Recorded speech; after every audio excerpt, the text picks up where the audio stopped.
Ош Баткен Разаков жолунун курулушу кечеңдеп жатат. Мындай даттануулар менен Ноокатта жашаган ар бир экинчи тургун. Айдоочулар тарабынан наразычылыктар байма-бай айтылып келет. Эл аралык маанидеги жолдон автоунаалардын кыймылы күнү-түнү токтобойт. Курулуш жүрүп жаткан бул учурда жол четиндегилер чаңдан арылбай, жашоого кыйынчылык туудурууда дешет.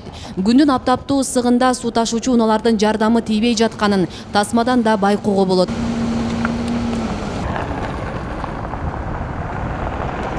Өтө начар. Эми башталганда канча? Эрте жазда башталды. Эч нерсенин дайын жок. Биз дагы ойлоп калдык, эми бул кыштыкка чейин калып кете берепчи. Эртерээк бүтсө эртерээк жакшы дайынбыз, жолчу. Запчастар үзүлүп кетет 2 күндө. 2 күндө кадойлор кетет. Жол өтө начар, барганда бар чукур, чакыр. Жол жакшы жүрбөй атат, тез жүрбөй атат негизи. Элдер кыйналып атат. Чоң үйгө кирсең бир элче чай ичип атсаң чоң болуп атат.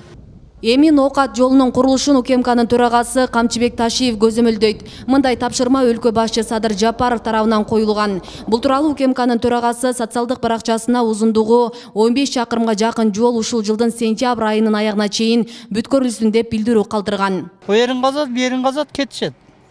Бүгүн дагы жок эч кимисе. Ушундай болуп атат. Кыйынчылык. Талаптарыңыздар кандай эми? Тезирээк бүтүрсүн. Эми Ташиевке тезирээк бүтүрүп берсин эми. Ошолор бүтүрбөсө башкасы бүтүргүдөй эмес.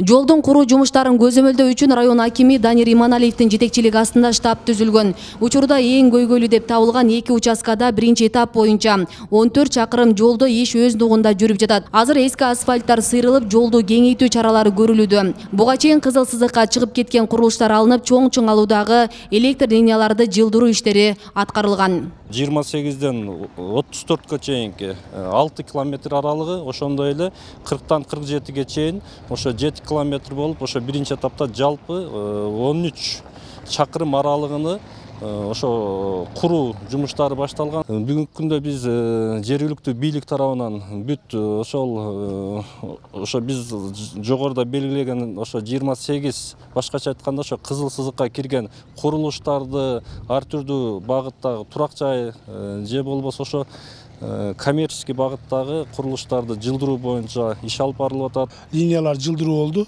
Бул жерде 232 опора жылдырыш керек эле. Бүгүнкү күндө ошону биз жылдыруу бул бизге каражат өтө кыйын болгондуктан реконструкция жолуна 3,5 километрин киргизип алдык. Бул деген 89 опора, кошумча азыр 12 опора кошулду. Эми бир участка толук бүтүп калыш үчүн. Ошо менен азыр ошол иштер бүттү. Ноокат жолунун курулушу Кыргыз автожол ишканасы тарабынан жүргүзүлүп жатат. Бүгүнкү күндө жумушчулардын саны 100гө жетсе, техникалар 50гө жакын. Жумушту аткаруунун кечеңдегенине төмөндөгүдөй маселелер тоскоолдук жаратып жатканы айтылат. Бул жерде элге суу токтоп калбаш үчүн бир жагын ачып, кайра сууну бери токтотпой, жаңы түтүкчө коюлгандан кийин кайра эскини алып, бир жагына катамын берип, ушинтип бир аз убакыттар кетип калып атат. Бүгүнкү күндө экинчи участокто 4 чакырым аралыкка асфальт төшөмдөрү асфальтка уже даярдалып бүтүп калды. Буюрса 20-июндан баштап биз асфальт төшөө иштерине уже даярдык көрүп баштайбыз. Белгилей кетсек, Ноокат жолунун курулушу март айында башталган. Оңдолуучу жолдун жалпы узундугу 47 чакырымды түзөт. Асия Сыдыкова, Шахрух Иминджанов, Регион телеканалы, Ноокат району.